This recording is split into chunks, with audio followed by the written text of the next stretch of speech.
For those who don't know me, I'm David Knoll and I chair the UIA Progressive Appeal. And I also acknowledge that we meet on the lands of the Gadigal clan of the Eora Nation and pay my respects to elders past and present, and thank Rabbi George Mordechai for welcoming us to this beautiful synagogue. Learned rabbis and friends, we are enormously honoured to have as our distinguished guest this evening Rabbi Yael Vurgan. Rabbi Yael began her rabbinate in the Shar HaNegev, adjacent to the Gaza Strip Regional Council, in 2018. Before 7 October, she built a love of Judaism across towns and kibbutzim, working with all ages, providing spiritual and religious services tailored to the needs of each kibbutz and community, and she'll tell you more about that. Above all, she created a multitude of personal relationships and was considered a member of the team of the regional municipality, given an office, and by these wonderful secular southern Israels described as our rabbi. After the horrors of October 7, Yael has been a first responder, worked intensively, tirelessly with her congregation, as she will refer to it, the members and residents of 10 kibbutzim, most of whom were evacuated to locations as far north as Tiberias, as far south as the Dead Sea and Mitzpeh Ramon. But I should stop here and let you hear from Rabbi Yael. Please make her welcome.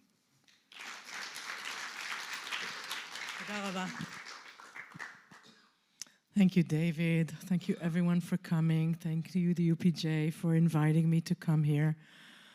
I'm very honored to talk to you today, and my thanks are also much wider than just being able to address you tonight. It's, of course, for all the support that I'm getting, that my colleagues are getting from you, for the very meaningful and important work that we're doing in Israel before and after. I want to share with you my personal experience, but I think that through my story, you will hear the voices of many others. So it is a unique story because of the unique position that I have, and I will explain why it's so unique.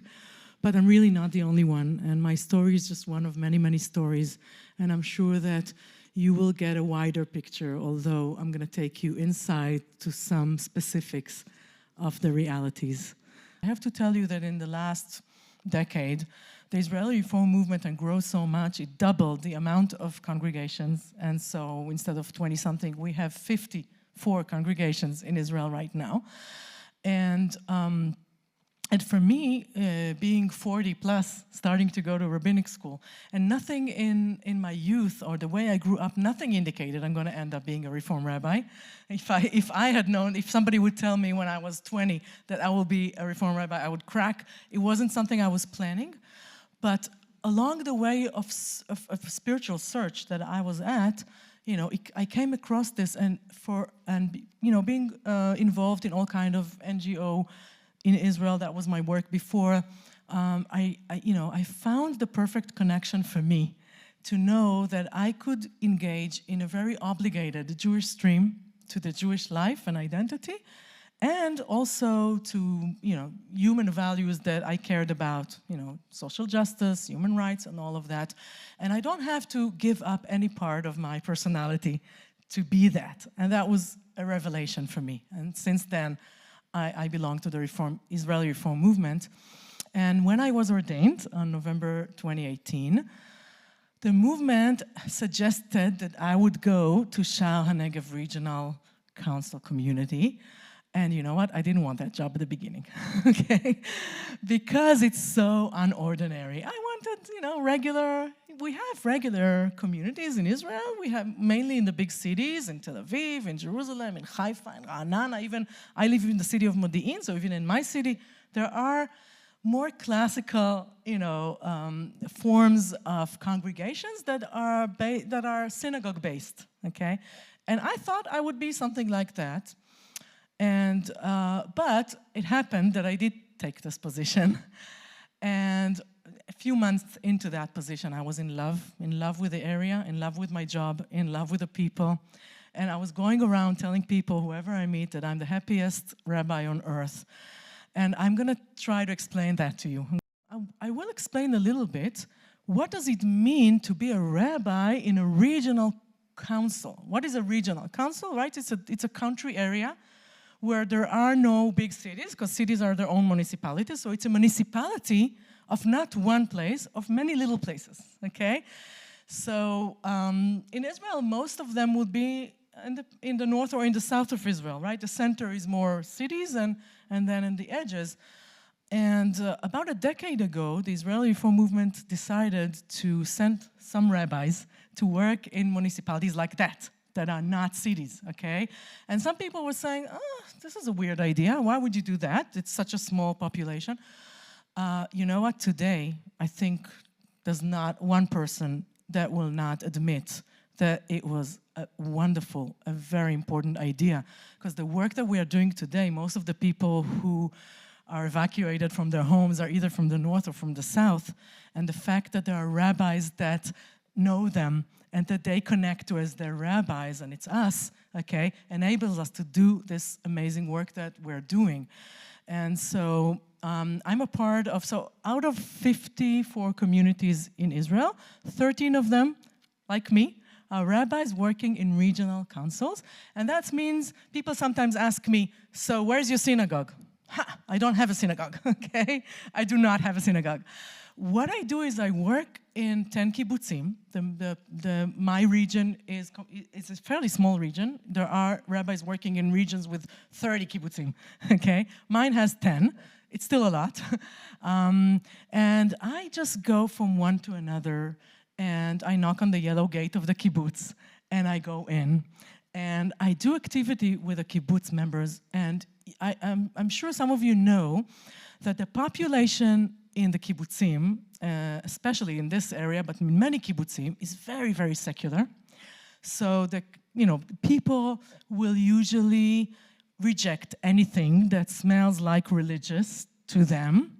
And growing up as a secular myself, I have empathy for that. I understand them. I understand their fears because the dominancy of the Orthodox stream in Israel and the way that actually we don't have freedom of religion, for Jews in Israel. In many senses, the Orthodox system is controlling many areas of our lives. I understand their fear, and this is why I have to approach these people. If I want to get their trust, if I want them to really agree to connect to some meaningful Jewish content, I have to be smart and careful and gentle. I'm moving on to show you the logo on the right, on the top, okay? It says Kehilat Sha'ar HaNegev, the community of Sha'ar HaNegev. So you're gonna ask, so what is the community if you said you don't have a synagogue, right? So nobody that I serve actually signed up to be a member of my community, but I treat them all as my community. So all the 9,000 residents of this municipality are, for me, my congregates. It doesn't mean that I try to force anything on them or that they have to come, but I want all of them to know that they have this option. It's a correction to what I experienced, that I didn't know there are options. And I want every Israeli to know that it's okay if they choose to go to an Orthodox ceremony or rabbi, but they have another option, and I just want them to know. I want it to be accessible to them. So what do you see in this logo? You see this fragile, gentle red flower that it took me forever to learn the name in English, anemone, right? It's called anemone. In Hebrew, it's called kalanit. And why is that the logo of my community? I will show you in a minute. Okay, that's the reason why the logo of my congregation is the anemone flower, because 1 month a year, every February, every year, the whole area looks like that. And the next one also looks like that. And this is why people from all of Israel at that time, which has just ended now, the month of February, come to the area to see the flowers, to take pictures. And I want to show the next one now, to say that I'm dedicating this speech to the mayor, the dear mayor of Sha'ar HaNegev, Ophir Lipstein, who was one of the first people to be murdered on October 7th. He started being the mayor the same time I started being a rabbi, so it's 5.5 years. He's the person I knew the best from all the victims of this attack. And I miss him so much. And really, every time, I can't even look at the picture because I can't believe he's not alive. He was such a great partner for me, except just being a wonderful person and a wonderful mayor, I think.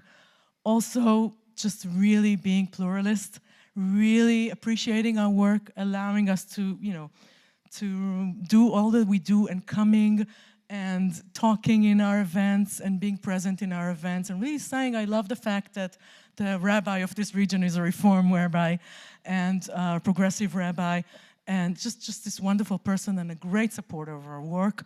I miss him a lot, and I'm dedicating this to his memory. Also, he was the one who initiated something called Darom Adom, the Red South, which is a festival every February. He initiated that because it's so beautiful. There would be a festival every weekend, there would be events and fairs, and people would buy local products and come, and there will be tours and everything. This year, they canceled all of the events of the Darom Adom, Red South, except a march to his memory that we have done with some progressive members coming from abroad and participating with us. And so, for the residents of the area that I work with, the word Adom, red, has many, many meanings. There's the good red that we just saw with the flowers, and then there's the bad red. What's the bad red? When the alarm because they're so close to the fence, the alarm when there's a rocket attack is not wee wee, it says Tseva Adom, color red. And so you say the word red, and it's immediately either the enemy or the alarm. That's what I think about. And when I started working in the area, people presented to me and said, you know, we live 95% in heaven and 5% in hell. Okay, what do we have next? Okay, this is going to answer your question, okay? So this is a map of October 7th. You can see, I'm sure you know the Gaza Strip, where it is in Israel. And you can see the city of Sderot here. It's actually the middle of my region, but it's a municipality by itself because it's a city, right? But all my kibbutzim, which not all of them are mentioned here, the kibbutzim I work with are in this area. I have one here called Erez. There's an Erez crossing. And then you can see Mefalsim, Kfar Aza, Nachal Oz. So Nachal Oz, you see how close it is? It's right here. When you stand on the fence of Nachal Oz, you can see eye to eye to this neighborhood of Gaza. That's how close it is. This is the area. South of where I work, there's another huge region called Eshkol. So some of the kibbutzim, you might have heard the names that being of victims from October 7th would be from that area as well. The purple area is all where the terrorists reached. They reached really far. Look, Ofakim here, it's really far. So they got all the way out there. This is all area that was attacked. Next one. This is taken from Kibbutz Kfar Aza looking towards Aza. So you can see the proximity. You can see this is one of the gates that were broken in the attack. And you know, I'm standing inside the kibbutz taking this picture, so you see how close it is. Next, just another way of showing it. This is their field, and that's it. That's the border. Right after that. And then another one. Okay, now I want to introduce you to one dear person.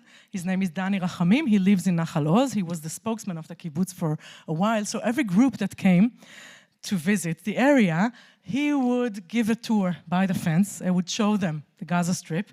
And he would tell them how much the government invested in building the smart fence and above the ground and under the ground, concrete and that, and I don't know what, electric, whatever, okay?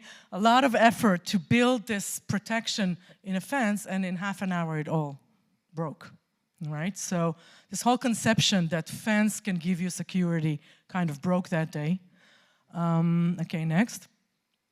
And what I want to show you about Dani is coming from a traditional family. He got connected with progressive Judaism later in his life. And he's my partner in Nachal Oz. So when I want to do Kabbalat Shabbat in his kibbutz, he's organizing it. He's preparing the members club. So as I told you, no synagogue, right?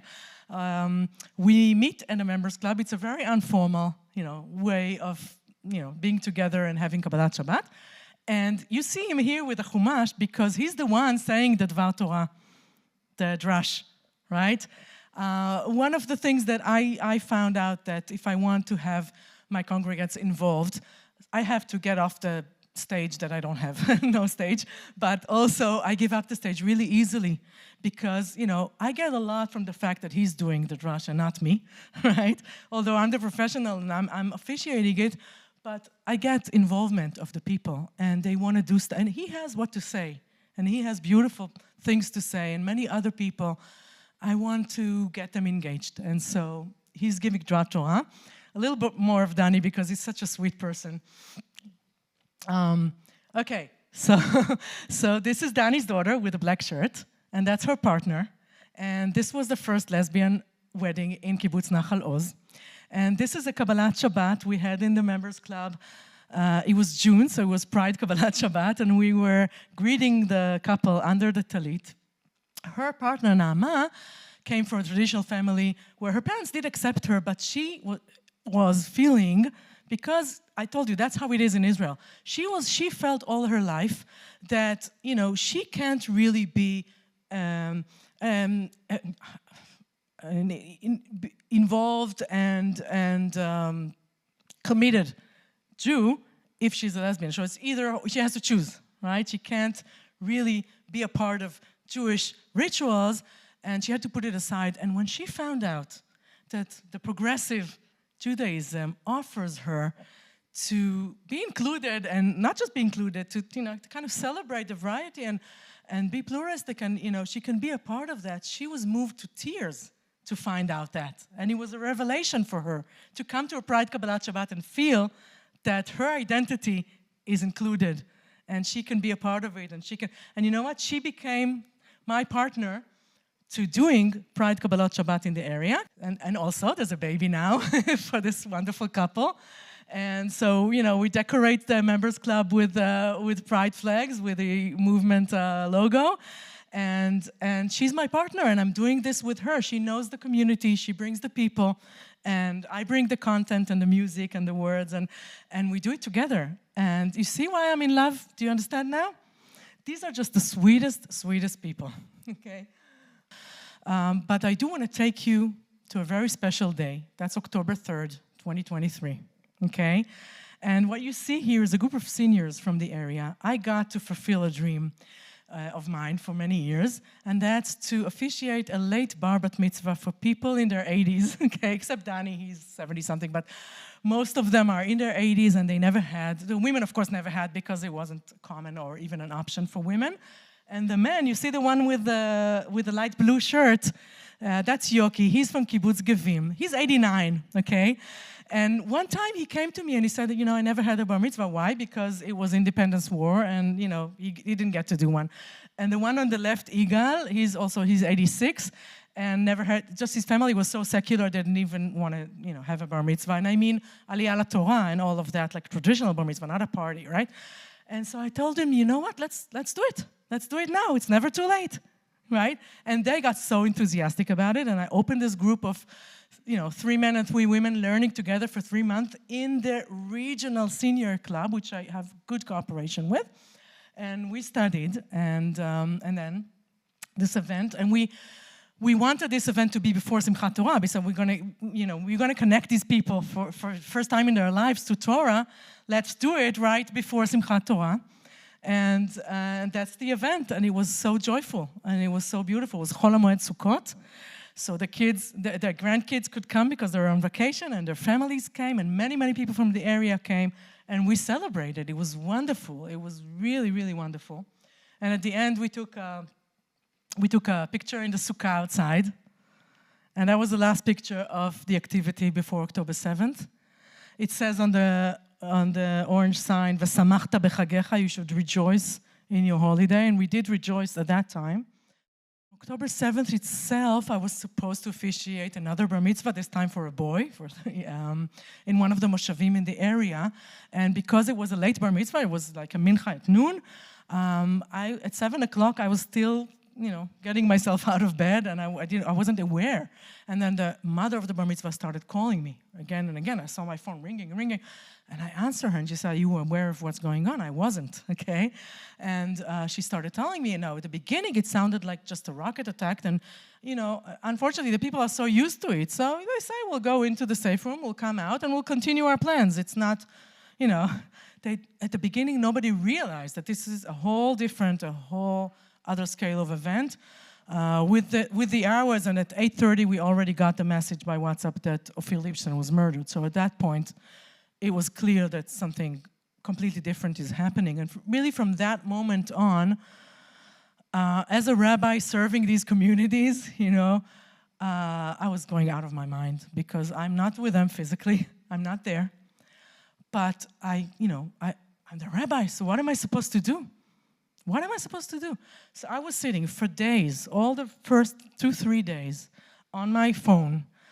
I'm telling you, about 50 phone calls every day, okay, just to try to locate the people. And remember, I told you, I used the first 5 years of my job in the area with the movement, making all these personal connections. That's what really enabled me on those days to follow up with these people and to see what happened to them. And I started calling. Some of them couldn't answer the phone. They had no receivance.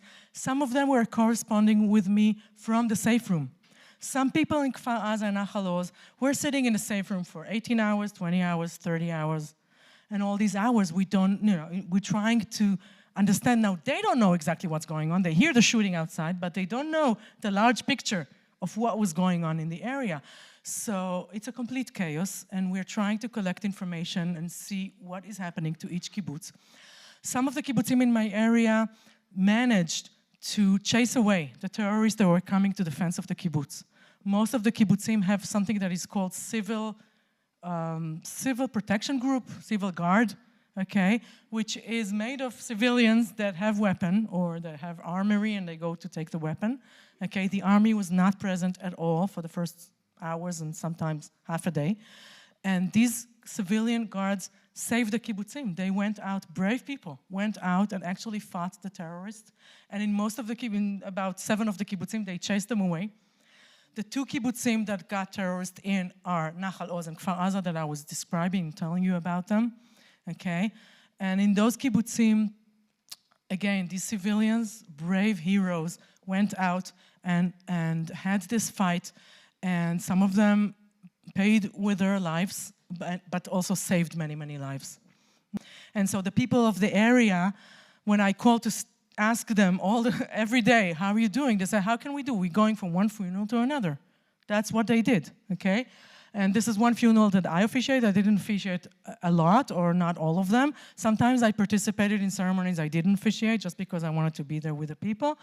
But for me, as a rabbi, I officiated many, many funerals before that, but never of more than one person.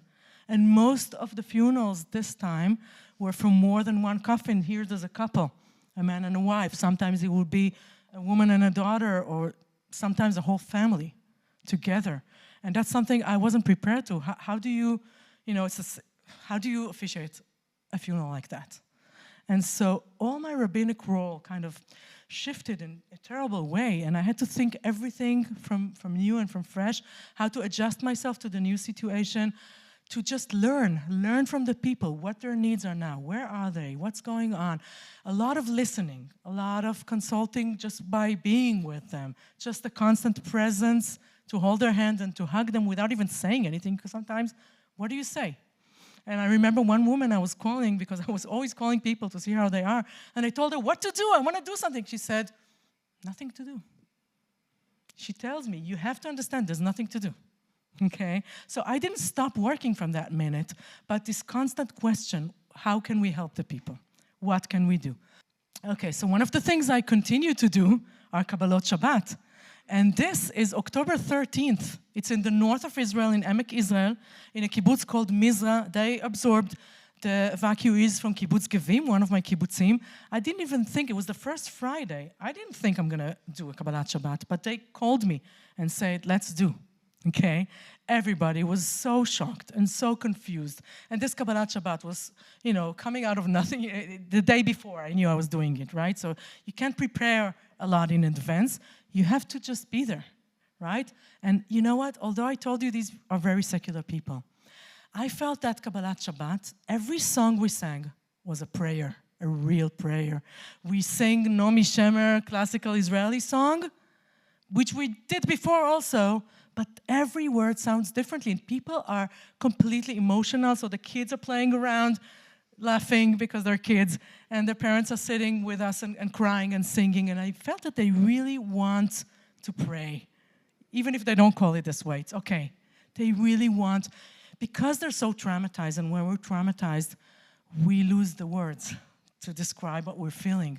And so I realized it, slowly, that part of my role is to give them words. So they already hang those signs on the houses. These are things that once you see, you cannot forget. And, looking at the eyes of the young people who survived and seeing how sad they are, I couldn't even understand what they were going through. Only when I actually walked there and saw these sites, I could start to maybe understand what they were going through. So it says in Hebrew, "Ze lo shalem biladehem," it's not whole without them.